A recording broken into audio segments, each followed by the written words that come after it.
Seu filho dorme no seu quarto ainda? Tem 3 anos de idade, dorme no meio do pai e da mãe? Tem certeza? Até quando?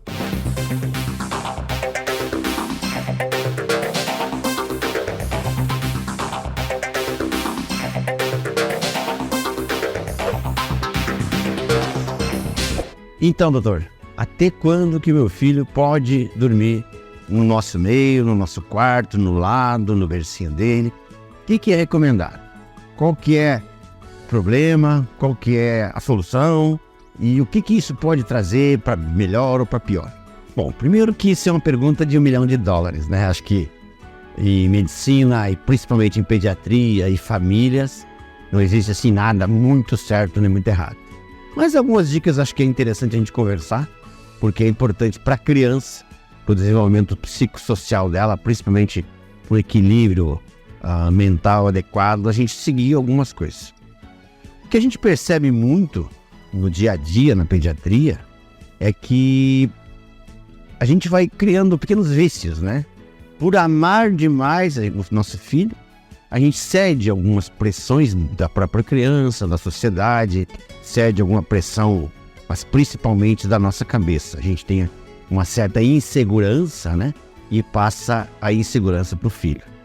Então, de forma geral, não existe uma regra bem importante. Eu gosto muito de algumas datas.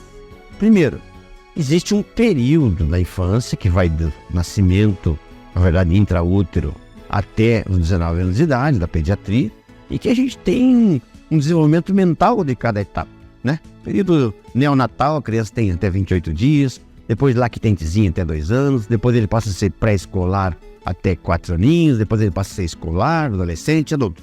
Ou seja, você pai, mãe, tenta passar para o seu filho, claro que não vai ter que fazer ele decorar essas datas, mas passar esse desenvolvimento mental que ele precisa passar. E para isso, a gente tem que seguir algumas coisas. A gente gosta que a criança não passe dos 9 meses no quarto dos pais. Mais especificamente 6 meses estaria bom demais. Para dormir no bercinho, do lado do pai ou do lado da mãe, certo? Não para dormir no meio nunca. Sempre no bercinho. Pode tirar a proteção lateral do berço para ficar pertinho da mãe, pertinho do pai, cheirando ali pertinho, que é gostoso. Ficar de olho na criança, cabeceirinha um pouquinho mais levantadinha, tipo 15 graus, 20 graus, para evitar que se afogue, se engasgue, que é aquele risco que todo mundo tem medo, da tal da síndrome da morte súbita, né? Da criança que pode afogar, engasgar ou fazer alguma arritmia cardíaca, que é muito raro, mas acontece. Então todo mundo tem esse medo e acaba super protegendo. Principalmente quando é primeiro, né? Segundo e terceiro a gente já joga lá pro canto, mas o primeiro a gente tem uma certa super proteção. Então, 6 meses aos 9 meses, você tem que estar pronto psicologicamente para botar o bebê num outro quarto.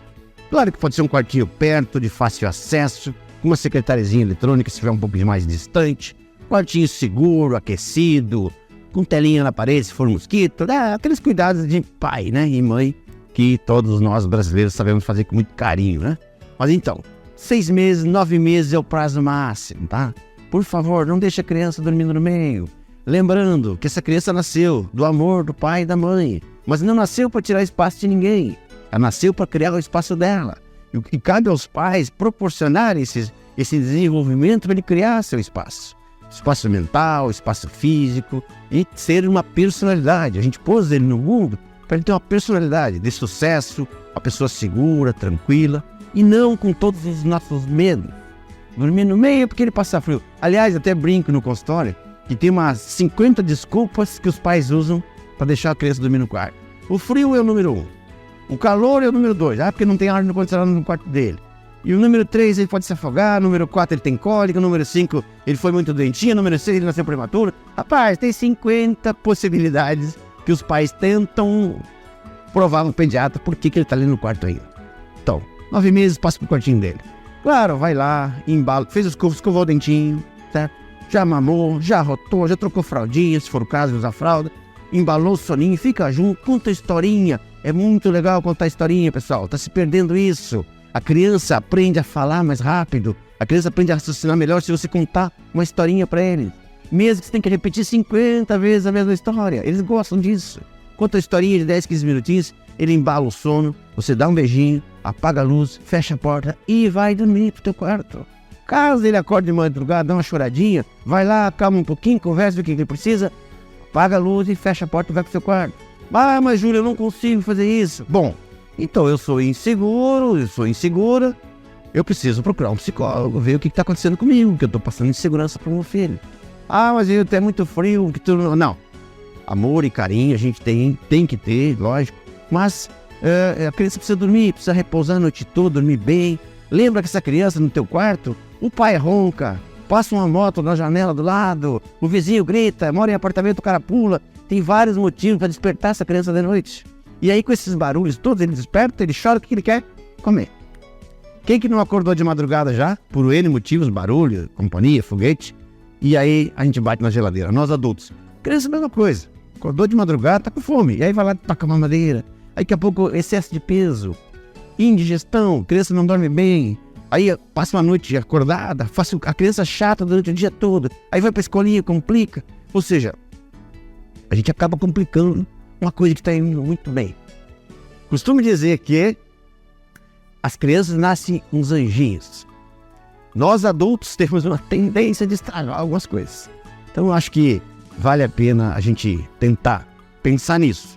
O desenvolvimento intelectual dessa criança, o desenvolvimento mental e social dela, a gente precisa deixar ela passar por essas fases. A gente não pode abreviar, nem tomar a fase dela, e nem jogar para frente, nem para trás, nem atrasar. A grande maioria dos pais atrasam esse desenvolvimento. Depois ele chega lá com 3, 4 anos de idade, ele está usando fralda, mamadeira, chupeta, não fala direito, fala que nem bebê, com 4 anos de idade, falando bebezinho, porque a gente está tratando eles que nem bebê.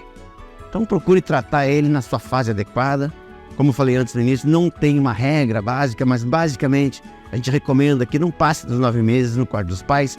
Lembrando que quanto mais velha essa criança fica, 2, 3, 4 anos, mais difícil tirar do seu quarto. Por quê? Porque ele acha que foi abandonado.